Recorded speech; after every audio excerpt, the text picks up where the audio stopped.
우리가 오늘은 종려주일, 고난주일이라고 하죠. 이제 한 주간 동안 예수님께서 마지막 십자가의 고통을 겪는, 이 고난을 겪는, 십자가에 못 박혀 죽는 고난 주간을 이제 우리가 보내게 되겠습니다. 이 고난 주간을 맞이하면서 우리가 주님이 우리에게 가르쳐 주시는 게 뭐냐? 주님은 여러 가지 많은 교훈을 하셨어요. 많은 교훈 가운데 주님이 우리에게 가르쳐주는 중요한 교훈이 하나 있습니다. 그게 뭐냐? 기도하는 교훈입니다. 기도. 우리가 신앙생활 하는 데 있어서 신앙의 생활의 세 요소라고 하면, 여러분, 신앙인들은 반드시 예배 드려야 됩니다. 예배 안 드리면서 나는 신앙인이다, 그건 거짓말입니다. 반드시 예배. 그리고 신앙인들에게 있어서 중요한 요소 하나가 뭐냐면 기도입니다. 신앙이 있는 사람이 기도하지 신앙이 없는 사람이 기도할 리는 없습니다. 그리고 신앙생활을 하는 신앙인들에게 세 번째 요소는 뭐냐? 말씀대로의 삶입니다. 사는 것, 그게 중요하다 하는 얘기예요. 그러니까 예배와 기도와 말씀의 삶, 이 세 가지는 삼위일체, 서로 한 덩어리가 되어 있습니다. 이게 바로 신앙인이라는 얘기예요. 그 가운데서 예수님께서는 마지막 십자가에 못 박혀 죽으시기 전에, 고난당하시기 전에, 그 고난이 앞에 왔을 때에 무엇을 우리 성도들에게 가르쳤느냐? 기도입니다. 그것을 보면은 우리 믿는 사람들이 뭘 하나 배워야 되나? 여러분, 문제가 있으면 기도하시기 바랍니다. 어려우면 기도하시기 바랍니다. 답답하면 기도하시기 바랍니다. 안 되면 기도하시기 바랍니다. 그게 열쇠예요. 그게 해답이에요. 그게 예수님께서 기도를 가르쳐 주셨어요. 성경에 보면 두 가지의 기도를 지금 가르쳐 주는데, 하나는 입으로 가르쳐 주는 기도입니다. 말씀으로 가르쳐 줬다는 얘기예요. 그것이 어디냐면은 마태복음 6장 5절 6장에 보면은 너희들은 이렇게 기도하라, 주기도문을 가르쳐 준 거예요. 여러분, 기도할 때 어떻게 기도해야 되냐? 기도하는 자세를 우리는 세 가지 중요한 게 있습니다. 첫째는 골방입니다. 골방. 기도는 큰 길거리 어귀에 가서 기도하는 게 아닙니다. 기도는 친구들과 동무들과 함께 어울려서 하는 게 아닙니다. 기도는 사실 골방에서 해야 됩니다. 아무도 보지 않는 데서, 아무도 들리지 않는 데서, 하나님과 나와의 관계입니다. 그러니까 성경 말씀에 보면 마태복음 6장 6절에 골방으로 들어가라, 사거리에서 기도하지 말고 골방으로 들어가라. 이 얘기는 뭐냐? 조용히 기도하라. 너와 하나님과의 관계다. 또 두 번째로, 여러분, 예수님께서 실제적으로 이 기도를 말씀으로 가르치면서 두 번째는 중언부언입니다. 중언부언하지 말라. 말 많이 늘어놓지 말라. 쓸데없는 기도하지 말라. 쓸데없이 길게 하지 말라. 이것저것 갖다 붙이지 말라. 그러면서 간단 명료하게 가르쳐준 기도가 주기도문입니다. 하나님의 나라를 위해서 기도하라. 그리고 일용할 양식을 위해서 기도하라. 용서를 위해서 기도하라. 죄사함을 위해서 기도하라. 그리고 마지막으로 시험에 들지 않도록 기도하라. 주기도문은 그거예요. 이렇게 기도하라. 최고의 모범의 기도예요. 중언부언하지 말라를 가르치면서 그걸 가르쳐 주셨어요. 세 번째로 기도를 가르쳐 주면서 마태복음 6장에 보면 주기도문을 말씀하시고 그 다음에 용서하는 것에 대해서 말씀하셨어요. 그러니까 기도는 용서, 같이 가야 됩니다. 그래서 성경 말씀에 마태복음 5장 24절 말씀에 보면 무슨 말씀이 있느냐? 예물을 하나님 앞에 드리다가 다른 사람과 혐의진 게 있으면 예물 드리지 말고 멈추고 가서 화해하고 와서 예물 드려라. 그게 먼저 우선이다. 그래야 기도가 나오는 거지요. 여러분, 미워하는 마음, 남을 시기하는 마음, 서로 다툰 마음, 서로 담을 치고 살면서 하나님 앞에 나와서 기도한다? 그 기도 하나님 듣지 아니하십니다. 먼저 가서 그거 해결하고 오라는 거예요. 그러니까 우리가 기도할 때 무엇을 어떻게 어떤 자세로 여러분 골방에서 중언부언하지 말고 그리고 용서하고 가서 와서 기도하라는 겁니다. 이렇게 기도를 마태복음 6장에 보면 말씀으로 가르쳐 줬고 오늘 여기 누가복음 22장에는 실제적으로 행동으로 본을 보여줬어요. 기도를. 이게 다른 점이에요. 마태복음 6장에서는 입으로 가르쳤고 누가복음 22장에서는 생활로 실제적으로 본을 보였다 하는 얘기입니다. 예수님께서 십자가를 앞에 두고 그 십자가의 고통이라고 하는 것은 보통 힘든 것이 아닙니다. 십자가에 매달려 죽는다고 하는 거. 그냥 순간적으로 빵 해서 죽으면 좋은데 이건 일주일도 가고 2주일도 가고 한 달도 가고 매달려서 그렇게 매달아 놓는다는 얘기예요. 이게 최고의 극형이에요. 그러니 이러한 극형을 당할 것을 생각하니 얼마나 인간적으로 마음 아팠겠어요. 힘들었고 말이에요. 그러니까 예수님께서 기도하자 제자들하고. 기도가 답이다.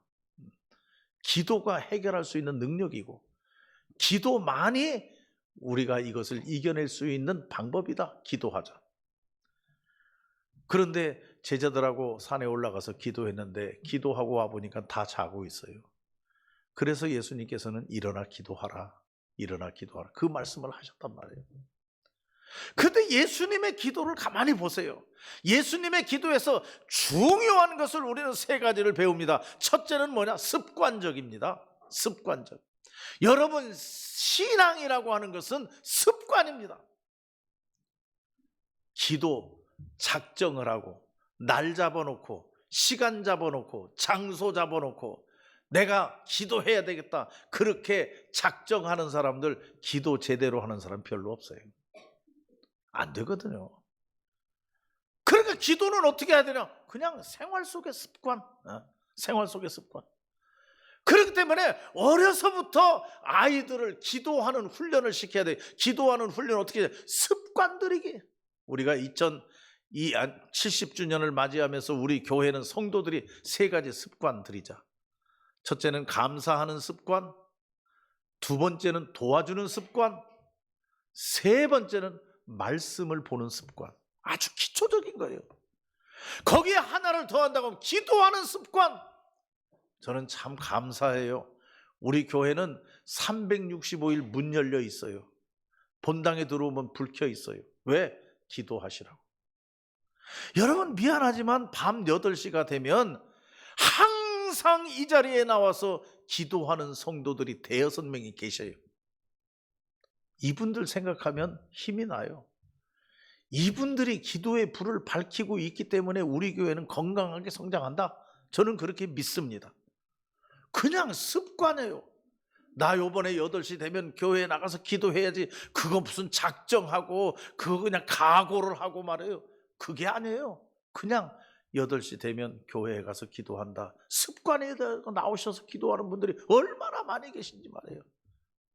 그러니까 예수님이 실제적으로 기도를 실물로 보여줬는데 어떻게 보여줬느냐? 습관을 따라. 22장 39절 말씀에 보면 습관을 따라 그렇게 했어요. 그냥 생활이에요. 생활 속에 젖어 있어요. 여러분 식사하기 전에 기도하는 거 그것도 습관이 돼야 돼요. 지금 우리 자녀들 보면요 식사 시간에 기도도 안 하고 식사하는 애들 참 많아요. 왜? 습관이 안 되니까. 우리는요 그냥 습관이 됐어요. 습관이 어려서부터 쇠뇌가 돼버렸어요. 직장에 나가서 하루 일과를 시작하려고 하면 먼저 의자에 앉아서 하나님께 기도하는 습관. 아침에 잠자리에서 일어나면 먼저 일어나서 다른 일을 하기 전에 이부자리에서 일어나자마자 그 자리에 앉아서 기도 감사합니다. 습관.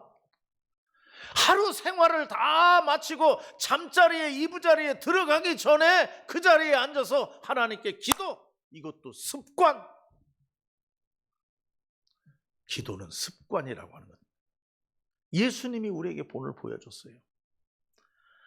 두 번째로 기도, 예수님의 본을 보여주신 기도는 아버지의 뜻대로입니다. 내 뜻대로가 아니에요. 우리 성도들의 기도가 잘못되어 있는 기도가 많이 있어요. 뭐냐 하면은 내가 다 결정해놔요. 이렇게 되기를 원하고 이렇게 하기를 원하고 계산해 보니까 이게 나한테 유익되고 이게 맞는 것 같고 이게 편한 길 같다 다 정해놓고 하나님은 이대로 해주세요. 하나님이 응답하시겠습니까? 예수님도요. 예수님 생각이 있었어요. 주님, 할 수만 있으면 이 십자가 안 달리게 해주세요. 나 이거 힘듭니다. 걱정입니다. 염려입니다. 왜? 예수님의 인성이에요. 인성. 할 수만 있으면 이 십자가 안 당하게 해주세요. 그러나 하나님, 내 뜻대로 하지 마시고 아버지의 뜻대로 해주세요. 아버지의 뜻. 아버지의 뜻이라고 하면 십자가 위에 달리겠습니다. 아버지의 뜻이라고 하면 죽겠습니다. 이게 예수님이 우리에게 가르쳐 주신 기도의 본이란 말이에요. 여러분, 이 고난주간을 맞이하면서 이제 예수님 십자가에 못 박혀 돌아가시기 위해서 예루살렘을 향해서 전진해가는 이러한 모습을 우리 같이 동행하고 보면서 우리가 배워야 할 거, 기도 하나는 바로 배우자. 여러분, 기도가 열쇠고 기도가 답이고 기도가 길입니다. 어떤 기도냐? 내 뜻대로 마옵시고 아버지의 뜻대로 해주시옵소서. 아버지의 뜻대로. 마지막으로 누가복음 22장 44절 보면 예수님이 십자가에 달리시기 전에 우리에게 본을 보여주신 기도의 본 세 번째는 뭐냐? 간절입니다. 간절히. 애쓰고 힘써 간절히.